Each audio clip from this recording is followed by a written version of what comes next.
I have found that when I go on vacation, I get a little, dare I say, bordering on careless, right? Yeah, throw caution to the wind, right? And it's a little bit more free-spirited. There it is. See, when you're looking to curtail somebody's behavior, you're careless, you're reckless. When you like what they're doing, free-spirited, right? And so you get a little bit more free-spirited on vacation. Kids are probably running up and down the beach. You got the 20 minutes. You might as well knock 2 of these out real fast, right? Yeah, absolutely. I can see that happening. Also, you're removed from the stress of the daily life. I remember growing up and I would see like television shows and you would see adults in bed and one of them would be like, sorry, I'm too tired for sex tonight. And I was like, for what? Like, you're too tired for what? And now I'm like, yeah, I get it. I get it. Let's just read up the general so's and pull up something on Netflix and see what we get for the rest of the evening. I totally understand it. So vacation sex does make sense to me. We'll get to that. We'll take a look at that. That at 9 a.m. this morning. Also going to have to put parenting underneath the microscope today. Illinois is trying to stop something so many of you do. What they call it is sharenting.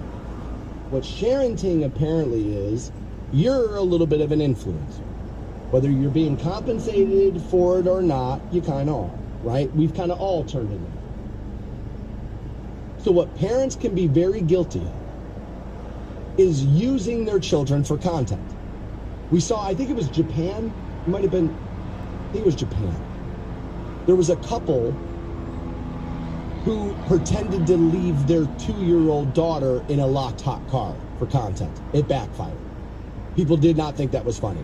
They've since taken it down and apologized. But like, people are using their kids for more and more content.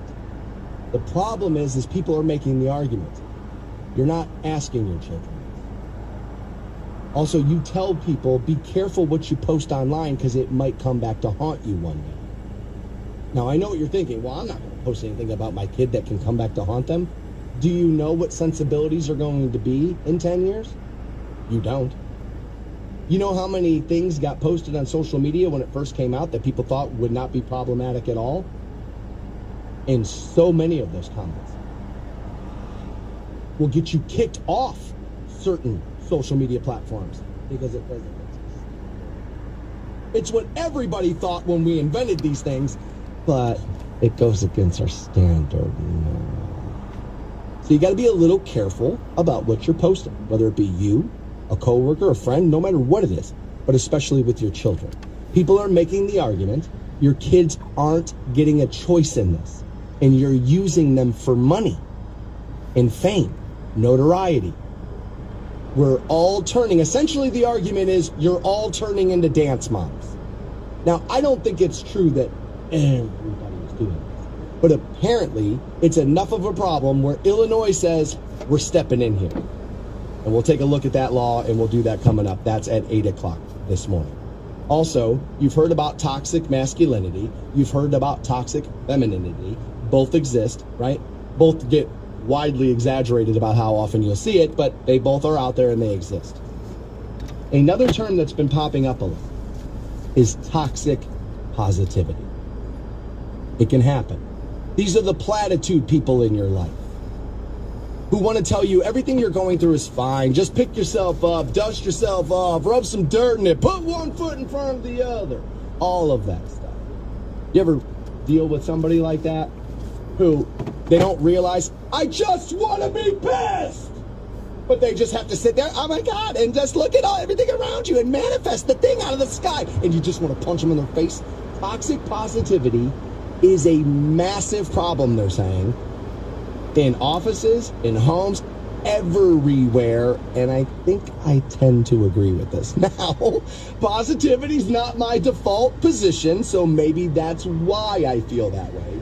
But we'll take a look at toxic positivity, and we will do that at 7 a.m. this morning. Next, though, New York Foo Fighters fans are pissed. But come on, this happens. We'll get to it next year. 9 a.m., I'll pass out that first $1,000 Rock the Bank keyword. I have a sneaking suspicion you take tomorrow off of work. Right? I'd probably build myself a long weekend if I had an extra $1,000 laying around. or was just handed one at 9 a.m. this morning, that'd be nice. Grab that keyword off of me, put yourself in that situation. You know what you might decide to spend some of your money on is summer concert tickets, right? Summer, normally the touring season. And plenty of bands are on the road, and amongst them are the Foo Fighters. Foo Fighters are on the road. They're pretty damn good live. If you've never caught them, I'm a fan. Now, I haven't really kept up with all of their albums recently, and like the last two, I probably need to actually go and actually really listen to. But they're really damn good. I've often said I think they might be better than Nirvana. Now, they're not more influential than Nirvana, but those are separate things. People get mad when I say this, but Nirvana was just 90s Kiss. They were. They were more legendary and influential than they were great. And what made them so good is it made every other kid in America go, oh, well, I think I could do that. Like, I don't know if I could be Zeppelin, but I think I could do that. And, like, that's exactly what they were. That's exactly, and oh, by the way, Nirvana, no gimmick. What's the gimmick? Again, I've said this before. You think that idiot ended up on the cover of Rolling Stone magazine with a t-shirt that says corporate magazines suck on it by accident? I mean, guys, come on. I mean, that was a coordinated effort, but, you know, whatever. Here we go. Right? But I've said I think the Foo Fighters could be better. Not more influential. That's a completely different thing. And because of the Foo Fighters' success, I've often given Dave Grohl a ton of credit. Right? Because think about that. You're the drummer in what people will tell you is the biggest band of an entire generation and era. I don't think they were the best from that era, but, I mean, I think they were the biggest. I don't think, is that up? Now, today, all these years later, it's like, well, maybe an STP, this and that. But in the moment, Nirvana felt like, oh, no, it's Nirvana. They're running the school. Like, that's the way it felt. I was there, right? And so to come from behind the drum kit to front a band and not have it just dismissed as this Nirvana side project thing. Now, they tried to do that early on with the Foo Fighters, but it didn't really catch on because Dave has some talent. He wrote some good songs. That's the best way to shut people up, is to give them things that are good, and they go, all right, well, I wanted to hate it, but you know what? Turns out, dude, pretty good. So Foo Fighters actually had to cut a show short. This in New York City. Apparently, there were some thunderstorms taking over that last night. They were kicking off the U.S. leg of the Everything or Nothing at All stadium tour, that at Citi Field in Queens, but apparently had to cut the show short. They were trying to get through this one. You've heard this one only 10 million times, right? Yeah. Right.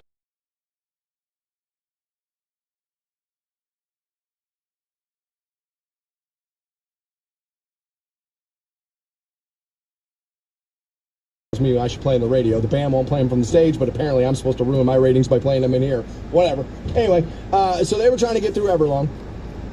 And they normally save that as like, all right, this is our last, and then we're walking out. They tried to get through it, and then Dave Grohl had to tell everybody, no, sorry. Apparently they stopped after 13 songs. Okay. I didn't know this, but apparently the Foo Fighters, now if you're going to do a stadium tour, you better play for a decent amount of time. They're performing 21 songs from that stage. Now, not all of them Foo Fighter songs, as Dave will give you a medley occasionally and some covers, and I think that's okay. When you go see a great band, they give you a great cover. It's like, oh, a little bonus. I wasn't expecting that. Now, I know what you're thinking. Well, maybe that's where you throw the deep cuts. Like, nah, dude. Again, about everybody needs to know everything that's coming from the stage. Like, that's what they're about, no, right? No. Dave Grohl said from the stage, we just got called. Love you. Says we have to cancel the show. Unfortunately, due to the continued presence of lightning in the area, tonight's show has concluded. Please exit the venue and have a safe night. That's actually not Dave Grohl. That was the stadium's official X account, and that was posted about 10:33 p.m. Now, I don't know how short this was going to be. Most concerts in cities will have a sound curfew for a city. Most of them are 11 p.m. unless you pay more. You can do that, and like, there's things you can move around. Most sound curfews are going to land about 11 p.m. And I'm going to guess that that's pretty close, since that stadium's in Queens. I'm going to guess I'm pretty close to that, right? But obviously, people who paid to go to the show feel as if they got screwed over. Poorly managed, they say. Opener sets should have been shortened, or this show should have been preemptively moved to tomorrow. Quote, we were robbed. Okay.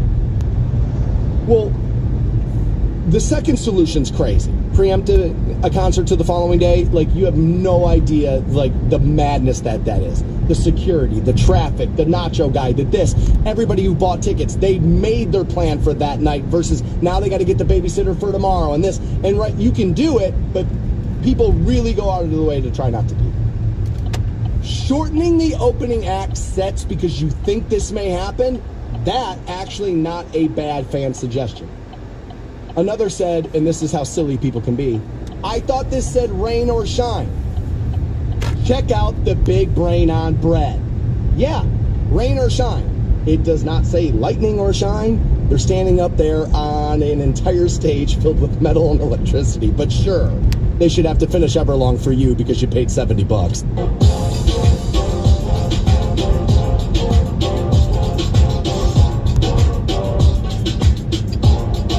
Signed up for the Stansbury Cup as we'll be playing Raintree Wednesday next week. Your sign-up sheet online for you at WRQK.com. Have been talking a little Foo Fighters as they're in trouble with some of their fans. They canceled, well, not canceled, but they cut a show short Wednesday night, last night. This in New York, Citi Field in Queens.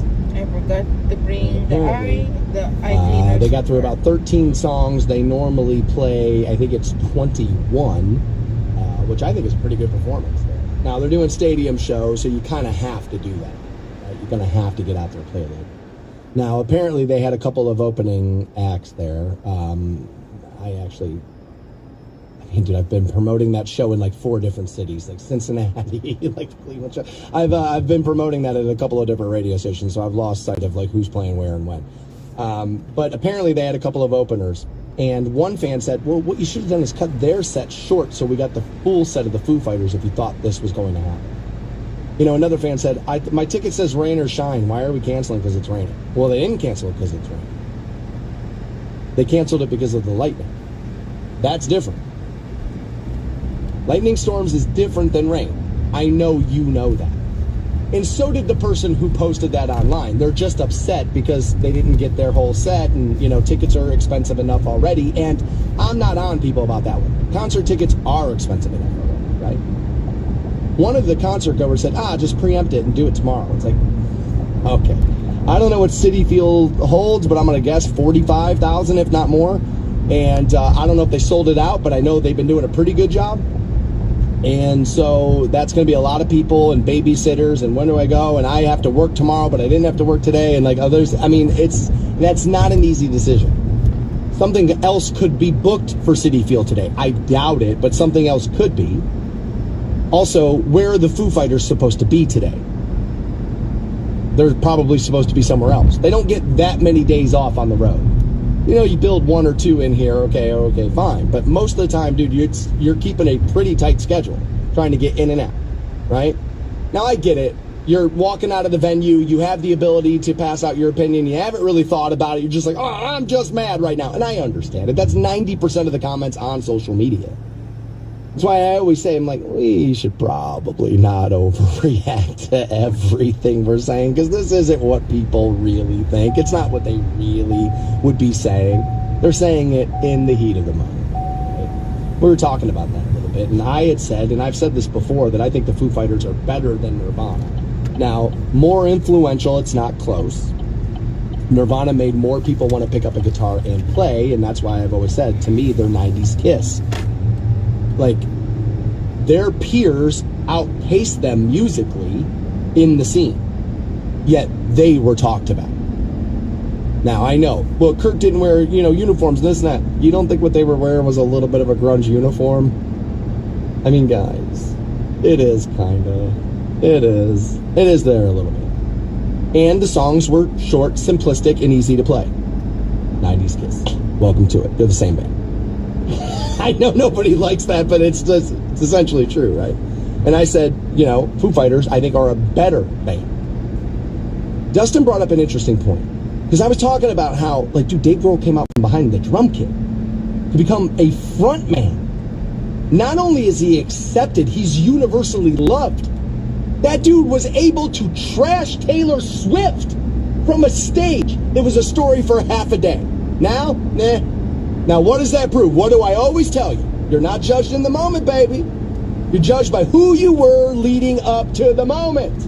And people thought Dave Grohl was like the nicest, best guy ever. So good, so this, so accepting, so this. And so he had a little bit of a faux pas with the Taylor thing. We're going to let it slide. It's Dave. You think Mustaine gets away with that? The guy who's always crying? You think he gets away with it? No. Dave Grohl got away with it. He's Dave Grohl. Who you were leading up to the moment will decide how people view it, not what you did, right? It's kind of how it works. But Dustin brought up a great point about the Foo Fighters. He said, you know, to add to your point about how he was able to separate himself with the Foo Fighters versus constantly being linked to, was very calculated, Dustin feels like. They went out of their way to release a song that doesn't sound like Nirvana. Now, I guess it's not all that far removed from Marigold, which is the song Dave sung, but, like, you're not wrong that this doesn't sound like Team Spirit.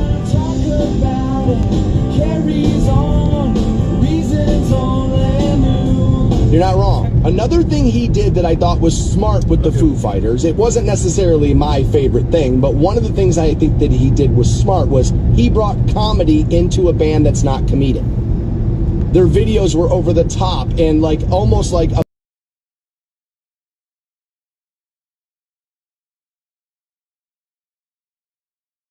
and like all of that stuff worked into their videos. They didn't take themselves too seriously.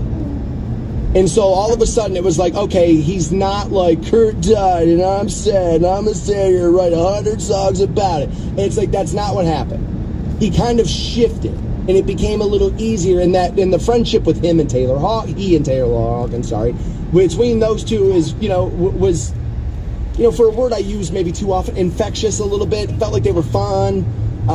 Having interviewed both of them at CSU at the bottom of that venue, we were all sitting crisscross applesauce, me, the listeners, everybody, and they gave us like a 30-minute conversation. They were great. And they just fed off of one another, and that was fun. Part of why rock music, and I've said this since the 80s, since the sleaze metal thing has been over, part of what grunge did was kill fun in rock and roll. Fun? That's kind of what happened. The fun moved over to hip-hop, and everybody's like, oh, I'm going to go over there for fun. And, like, you know, Korn showed up and was like, my dad touched my butthole! And everybody was like, oh, right. You know what I mean? Like, okay. This has now become something different. And we kind of chased the fun out of rock and roll there a little bit. But Dave Grohl was pretty good about trying to keep that in. You know who he pals around with? The Tenacious D guys, you know.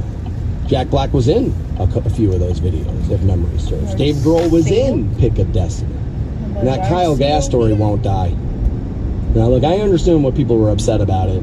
I got a lot of this yesterday. What happened to free speech? Nothing happened to free speech. You've heard this in other instances before. It is not free of consequences. That's not what the phrase means. Now, I know what people want.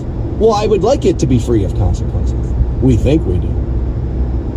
Until somebody says something we disagree with. Then it's like, oh, not that one, though. And I thought Elon brought up a great point this last week. He spent some time with Bill Maher. And Elon said, the only time free speech matters is when you hear something you don't like. That's when it's most important. That's when it matters to stand up for it. Right then and there. Not, wah, I don't know if I like that, wah. And he is right about that. We used to just be able to see something, hear something, and just kind of go by. This would not be a problem if it weren't. I've said this before about people complaining about the show, the radio station, whatever. Back in the day when you sent a letter here, it was like, all right, read it. Because, dude, they sat at their kitchen table, they pulled out a pen, they wrote it, they licked the envelope, they put postage on it, they paid to send it here. Now, you got plenty of craziness back then, too, but you would at least go, all right, there were 7 stop signs. And I don't mean actual stop signs. I mean, like, things in your life where it's like, dude, again, you sat at the table, you wrote it, you licked it, you put a stamp on it, you sent it, you did all of that. Maybe they care about this a little. But you're now hearing something I've said on the air. It's too easy to put out to the world. And I don't think our first... Man, I got a little down that. Oh, it's because we opened the Kyle Gass thing. Is what happened there. Free speech is alive and well, But are you going to get some consequences for some things you say? Yes, that will happen. Absolutely, that is going to happen. You know, I get people don't think that that the gas joke was funny and all of that. I can understand. Can we agree, though, that people putting the My Pillow logo on the ear bandage is funny, though? Like, that is funny. I don't care if anybody says that is kind of funny. Like, he's okay, he's going to be fine, he survived it, and now we're making fun of the bandage, not what happened. Now you're back in a zone where it's like, okay, well, we can laugh at the My Pillow logo on the bandage, though. Rock the bank with me at 9. Grab $1,000. We'll pass out a few words today. First one, 9 a.m. So you've heard about toxic masculinity plenty. And I've pushed back against that term because I feel like it gets thrown around too easily. But then once upon a time, I played you some audio where this guy legitimately said he didn't think women should go to college or work. And I was like, okay, well, that's a toxic view, right? Or I believe what he said is all women were good for was childbirth and, like, you know, taking care of the home and things like that. I said, look, if you believe that a parent should stay home, and even if you believe that it should be your wife, if you believe that your child, your family would be better off that way, I don't think that that's toxic. I think saying women are only good for that, I think does get us into a little bit of toxic masculinity. That part's not so great, right? But there's also such a thing as toxic positivity. Now, I thought I was one of the only people who felt this way, but apparently, no, I'm not at all. What is toxic positivity? Well, according to Dr. Jamie Heisman, a trauma-certified psychologist and licensed clinical social worker, that at WellMed Medical Management, will define toxic positivity as, quote, the excessive and ineffective overgeneralization of a happy, optimistic state across all situations. Put a smile on. Smile more. Dude, if a man doesn't smile, trust me, plenty of women tell him to smile more. I don't know why it's like, oh man. Plenty of men get told to smile more, right? What Dr. James denies any negative emotions, dismissing them in favor of putting on a false front. It's interesting. According to him, toxic positivity can occur in a wide range of relationships. Will for sure happen, but your friends probably more so, even as like friends are like, I'm here for you, Billy, I'm right, it's me and you, thick and thin, my rock. And some people can, I don't know if I'd call that person toxic. Sometimes it can just be annoying. These are the phrases that victim of toxic positivity. Well, everything happens for a reason. It's toxic positivity, right? It's for a reason, or what I'm saying is you should get mad about that one too. Because people will be like, I want to help you, right? But you're the same kind of person who turns around and says, well, everything happens for a reason. Yeah, that's the secular version of mysterious ways. It's a mean nothing phrase, right? That's the secular version of that. That's what that is. Well, it could be worse is the next one, right? Could be worse. Well, it could be. Absolutely. Sometimes I have to remind myself of that. I can be very guilty of hating on my own life, which is bananas when you think about the fact that I got everything in my life exactly the way I set out to get it. But sometimes I'll be very guilty of, I hate my life. I hate my job. I hate my life. And sometimes I'll have to remind myself, no, you don't. And I tell myself, it could be way worse. Because it could. You could hate what you do and be paid less money. Or this, or that could happen. Inside. Could be way worse. So I'm in the middle on that one. Because I think sometimes some of you, a romantic partner, those people love dismissing you. Trust me, I know. So they love being dismissive of what you're going through, right? They're into that. So I get that some of you have been a victim of that. I feel like most of us need to be told it could be worse more often, not less. More often. We are a complaining nature people. We are. Not all of you are. I very much am. And I feel like I need to tell myself it could be worse more often, and people near me should probably be telling me that too. This one I hear all the time. Just stay positive. People tell me that all the time. Just stay positive. To which I will always reply, I'm positive.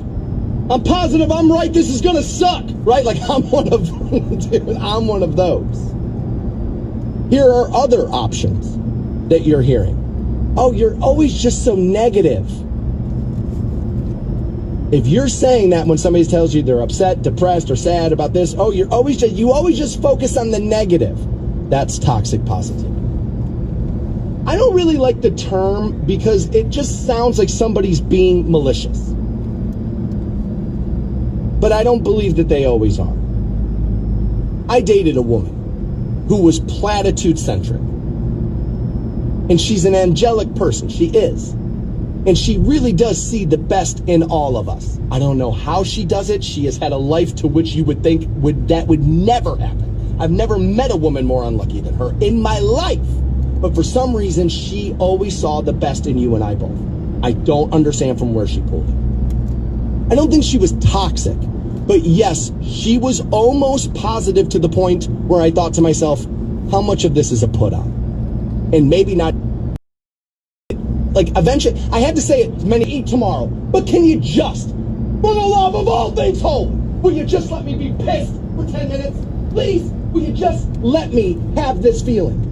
Because I am worried about what they're telling me at work, boo. I am worried I'm going to get thrown out. I am worried about everything that's happened. So can I just please, for 10 minutes, be a little worried about it? And that sometimes those people just can't let you have it. They just can't let you have it. And so now it's going to be a balance in your relationships. Because I just made it sound like all of those interactions were her fault, didn't I? Sometimes I needed her. What's that? To reach in. What? And grab me and What guy remind is me. doing like this? I'm going to be fine. Probably, There's a difference between thinking probably about all of pest this, or weed being control. worried about What? all of this, Probably pest or And dwelling. weed control. She was right about that. So it's all going to depend on what your personality type is and theirs in the mixing of that. But I do think people can be too dismissive over problems, and what we all like to do a lot. This is true. Oh, you think that's bad? Wait till you hear what I had to deal with today. Come play some golf with us this coming Wednesday. We'll be at Raintree Golf and Event Center. You will be too. Get signed up. Your sign-up sheet at WRQK.com. What we have been talking about is toxic positivity. Apparently, what they're saying is people are just telling you, it could be worse. It could be this. Just stay positive. Everything happens for a reason, which is the secular, he works in mysterious ways.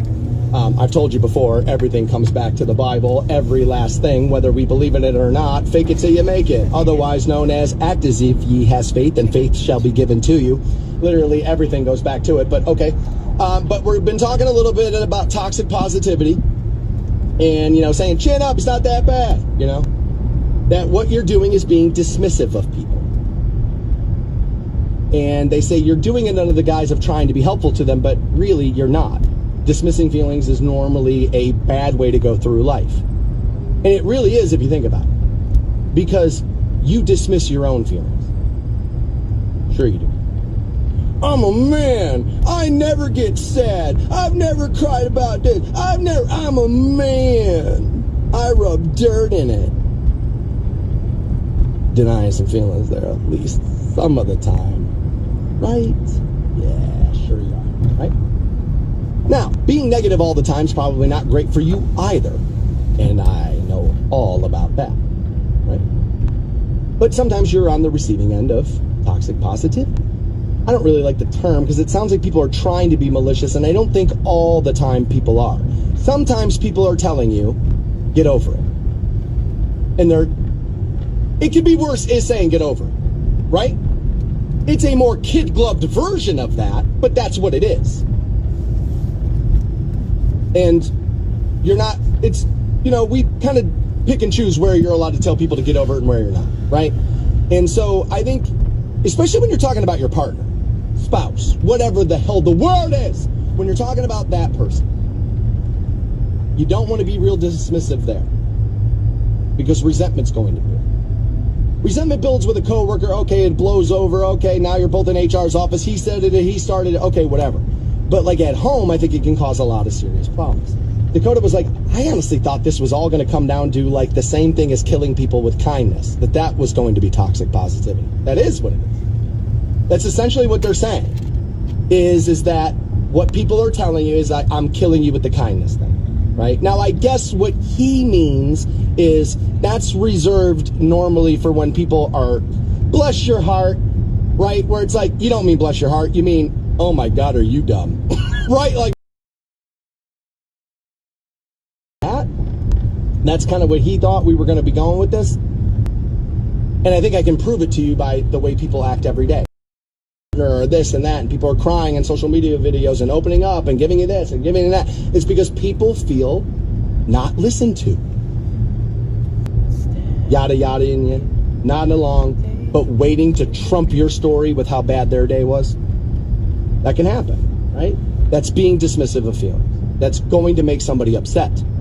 And there's going to be problems. You ever wonder, like sometimes we'll just say this about relationships. Oh, she's just crazy. I don't know, she's just kind of mad about something. Did you tell her just to get over it? Because, like, maybe that's what it is. Now, sometimes people are sulking, and they kind of need to be pulled up.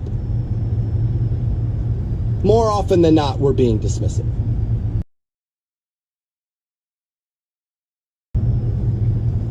Behind closed doors, what you're thinking is, nobody cares about my problems on this level. Why should anybody care about yours on that level? That's why you think somebody else is a sissy when they want to focus on what's going on with them. You know that, right? That's why you think they're a sissy. I don't get to do it. I've been told I'm not allowed to do it. I'm Eastwood. I have to be strong and silent and die 25 years earlier before my wife because I don't ever talk about how stuff makes me sad. Brilliant system. Live that way if you want. Now, you can go the other way. You can go too far. Problems too often. We went from nobody admitting that they had stuff going on with them that they needed to look at to it's the only thing we talk about with each other anymore. There's a little bit of truth in that. I gotta tell you, man, the more time you spend in there, like the more time you're gonna just be working it. It's like, well, the work I did in there, I think was all worth it. Some of the over-examination I've done with it in my life, outside of it, and this and that, dwelling on it, different. But again, that's why I went. To learn the right way to deal with it, so I wasn't dwelling with it. That's just it. That's why I went. To learn how to deal with it, not to dwell on it. They're different. They are very different things. But see, what you need for that, and I've always told you, this is my best asset by a mile. This is my best asset. Self-awareness. Baby, I know who I am. And beyond all of that, I'm learning, if not have learned, how to be comfortable with who I am. Big thing. Big. Hard to do. It's not easy. That's why some of those guys are like, Hulk smash, sissies, I don't like it, man. Because they ain't ready to deal with all that yet. See, because they think dealing with it makes you the sissy versus running from it and avoiding it. And doesn't that just make them the dumbest people ever? 9 a.m., let's rock the bank together, get you paid out with a $1,000 keyword. Not a bad way to start any day. Bonus $1,000. Get you paid out at now. We had been talking a little toxic positivity, and I knew I would get some pushback here because really what it's saying is, dude, don't just be so dismissive. If somebody's sad, bummed out or whatever, it could be worse. Right? Because really what you're saying, you're using different words, but what you're saying is, quit crying like a baby. Now, sometimes an adult does need to be told that. And what I'll ask there is, are you and I always going to make the best decision on who needs it, when, and where? Probably not, right? We're not going to get it 100% right. So maybe it's not just universally tell them to stop crying like a bitch, or maybe it's not universally like, no, I mean, it's the worst thing ever. Right? Okay, here we go. Because I got a lot of pushback from men on this. And I knew I would. It's one of the reasons why I slated it for the conversations. You know, there There is a charity organization that I have worked closely with in the past. Save 22. What Save 22 is, they're an organization that raises awareness about veteran suicide. That's why it's called Save 22, because apparently the numbers are 22 veterans a day take their life. How many of those people you thought got told, get over it? How many of those people do you think got told, could be worse? So when we talk about them, people go, oh, thank you for this and thank you for that, and I appreciate you, and people should talk more, and people should do this, and yet we should do that. But then when you talk about it like this, and you tell people what a therapist said, oh, well, now all of a sudden, bad, awful, can't do it, sissified, you're trying to vagina up my Ohio. You get all the pushback in the world when that happens. Why is that? Why is that? I'm asking, I really don't know. I'd be curious about what that is. Now, some human beings self-victimize. No, you know what? I'm going to rephrase. At some point in their lives, all human beings are obsessed with doing it over the last, 10 years probably, if not a little longer. Socials, yes, helped to bring us here with that too. So I understand, because it's where it gets tough, because some people are sissies, they're like, and sometimes you're telling people, shut up, I don't care.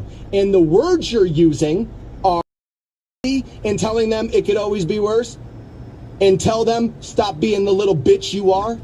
You know why you don't, right? Because you're afraid of the consequences of those words. So will you stop being a little bitch and use those words you want to use so bad? No? Yeah, I didn't think so. A little worried about getting punched in the mouth? A little worried about getting sent home early from work and not getting your paycheck anymore? What are you scared? What are you, a little crybaby? See? We are dismissive, and too many of men's feelings have been. Now I know these low T beta males taking on, I know. Why do we pretend there's no middle ground in these conversations? Why do we do that? Is it because we just want to yell at other people and take our rage out on other people? I failed again today and didn't accomplish everything I wanted. My wife's probably sleeping with my best friend. I'm mad. I got to keep it all bottled up. Conversations? Can I ask this question? What benefits have you received in your life by us pretending there's no middle ground in these conversations? What has been gained? I don't think very much has been gained. Now, I guess I could be wrong. Been wrong about a few other things. Not that many. Track record pretty good now. Well, you were wrong about the movie theater. Yeah, I know. We'll be all right. You see the guy that created Fandango jumped off a building the other day? You know, the app that sells you movies. We'll see if I end up being right about that one or not. This came in off the text line a lot. Stansbury, I like this conversation. I'm happy you're having it. What do I do instead? I don't want to just say, well, it's okay. You're going to be fine. Just stay positive. The kids in China don't have food, or whatever the thing is. He's like, I don't want to be guilty of that. So what do I do? Well, Tim, what's interesting about that is that's in this article as well. And Dr. Jamie Hoosman says this is what you can say. It's okay that you're feeling sad about this. I'm here for you in whatever way you need. Which essentially is saying, hey, if there's anything I can do. I think those are the same statement. Yet, if there's anything I can do, let me know. Feels like I'm being blown off because every last person in my life has said that. Versus, it's okay. That sounds like, oh no, you're close. Remind people that they're powerful. Because depression comes from thinking about our weakness. Not only, but it's a part of it. Tim said, I need to be careful here. Because I post something and you're able just to hold your thumb down and now you can take what I posted and have it saved on your phone as if it's yours. Now, when you're talking about his new line of bass guitars he's going to overcharge you for, then who gives a damn? But when you're talking about a pedophile having a picture of your kid, we all need to give a damn. I know, right? It kind of sucks. Oh, are we really going to let the bad apples of society take this great thing away from us? Yeah, it's a little bit of a bummer, I would agree. You know, all of my family, at least my close family, my extended family all lives in Ohio, but like my immediate family, all of them are in Las Vegas. I stay up to date with what my niece is doing in college through social media. Stay up to date on what my mother is doing, a lot of times through social media. My brother's what you take the point. Oh, yeah.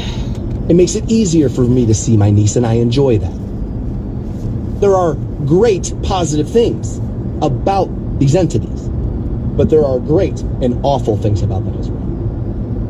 And I think being able to take your photo and save them, people piss me off. That's one of the things I do.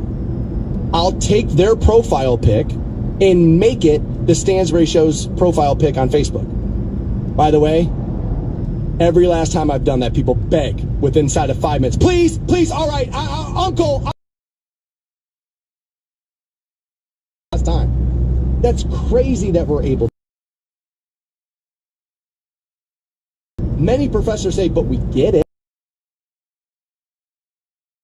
And bragging rights, sharing things about your children.